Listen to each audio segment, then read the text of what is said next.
Oseo. Oseo. Return. Great significance. We're honoring Johnny Carlisle. Gosh, what can I say? That he's our friend and mentor. Even that seems kind of small compared to the man and his dimension.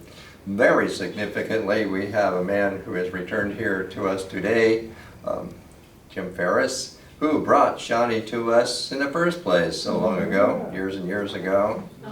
And when Shawnee came to pass over to the other side, Jim saw to it that we also received his ashes there. So he's very, very significant in showing up today on this. Just to say something of Shawnee here, this picture of Shawnee was photographed right here. He's dancing with Gina Dickinson. Isn't that something? And she too. Like 98 or so, probably. Is here. And so all of that really starts it off. As far as the Gaelic, he's Scots Gaelic, he's a native of the Isle of Lewis. And anything that I know in Gaelic and all of that has all come from Shawnee Carlisle. And he's quite a mythical figure as well. And he very well knew all about who he was and what he was here. And he kept us and me constantly supplied with lore and myth and language, you know, of the ancient Celtic people. I'd say he was quite exceptional in how eruditious he was. I also fortunately inherited from him, you know, his books on the Gaelic language, which has further assisted me, you know, in any of these translations. I have, by way of all of this, translated or deciphered numerous Celtic inscriptions here in this country, mostly here in the West, but all across the country, to tell you how prolific, you know, the Celtic people are. The Celtic people that I'm referring to here are people who have left their inscriptions in the system of Ogham. And so we can say Gaelic-speaking Celts. But the language I have access to is the Scots Gaelic. And he differed the Irish, you know, it's like Spanish and Portuguese. And those differences really only came quite later in the literature. You know, so for instance, you know, all of that. And here, this piece here that I replicated, this is a petroglyph.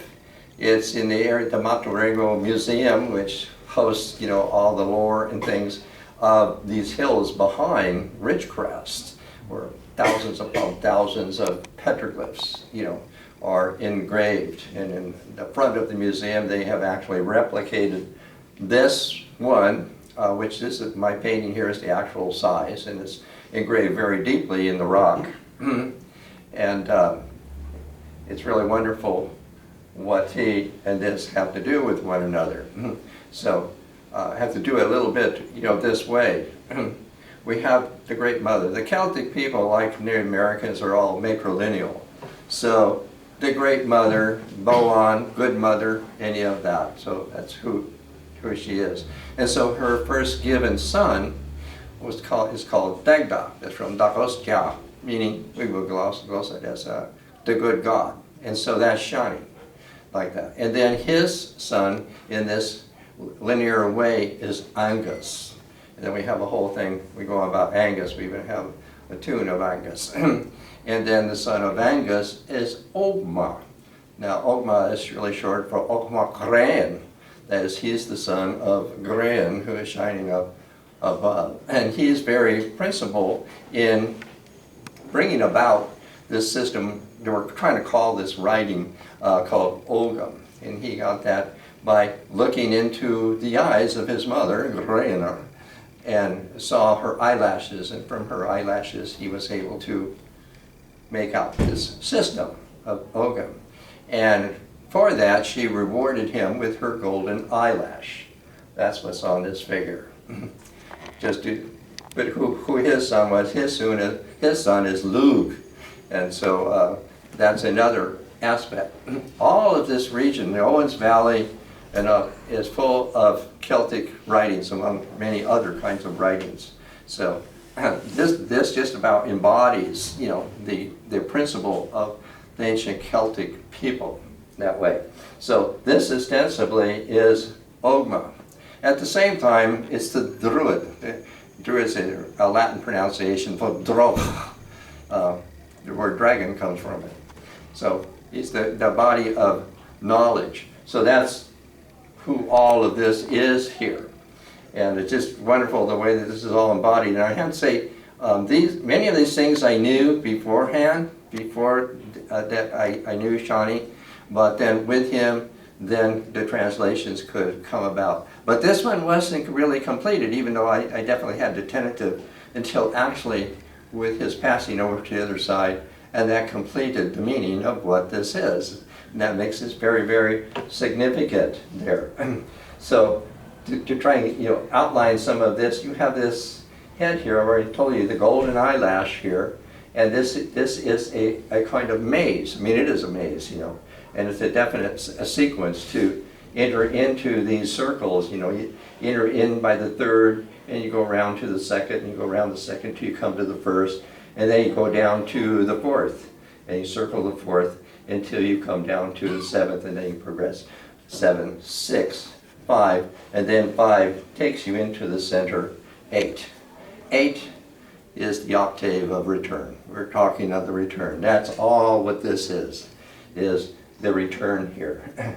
These ears are sheep cuts. They've been cataloged by in Dwelly's long ago. This is Dwelly's Scots Gaelic Dictionary, and sheep cuts are one of those things that has a whole system to it. And these are hind cuts, meaning like the deer, by cutting off the lower part of the ear that it produces this. This is on sheep, but here it's lining up with the center, with the 8. All of these things here are all figured in terms of 8. These here are beads. The beads are called padrin, which means payment. Originally, I saw this as moot hill. Moot hill is where the person, the legal person, like the lawyer, the drug, like that, settles disputes, like Judge Judy on the TV. And so that was moot hill. And so the payment would be padrin. But with his passing, this takes on further meaning. And the meaning is going to be in all of this reward. Reward for your efforts. And it starts out with Ogma and his, bringing about this system of Ogam, his efforts, the knowledge that all begins to take form in this. So that you see 4 beads, but there's one inside the other. So it comprises the 8. And by the way, here is his name. This spells, the Ogma in the consonants. It has no vowels in it. But that's what he has there. And here what he's holding is a slagan. A slagan is the net minder so that the nets are uniform. But it's also passing for true knowledge here. This is a slagan from Australia. It's similar. So that's what this is. I'm the true measure, he is saying. Over here, his arm is raised, in gotcha, welcome, my boy. Here, this is Shawnee in his passing. This is a horny toad. And although Megan is using Irish much for the girl's name, here is Gaelic meaning is a chubby little fellow. That's what it means. And that this is Shawnee, and he's being welcomed by Ogma, who's his grandson, but welcoming him like, he's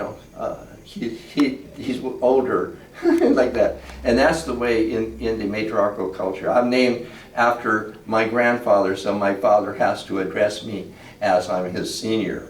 It's like that. And very telling is he has this going down. What I've done here, this is from a willow, but it looks just like the coal, the hazel rod, and it's called fin macul, because it means the white hazel.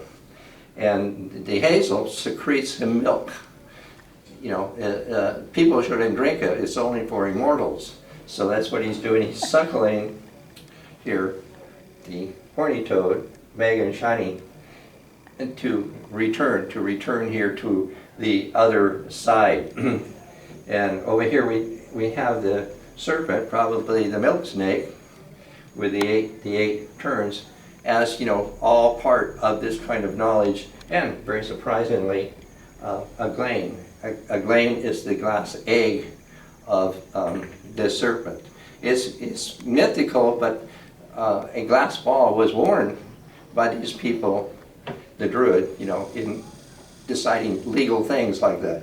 A student of mine in Nevada found one in a cave. We had a picture of her with it. So pervasive were these people.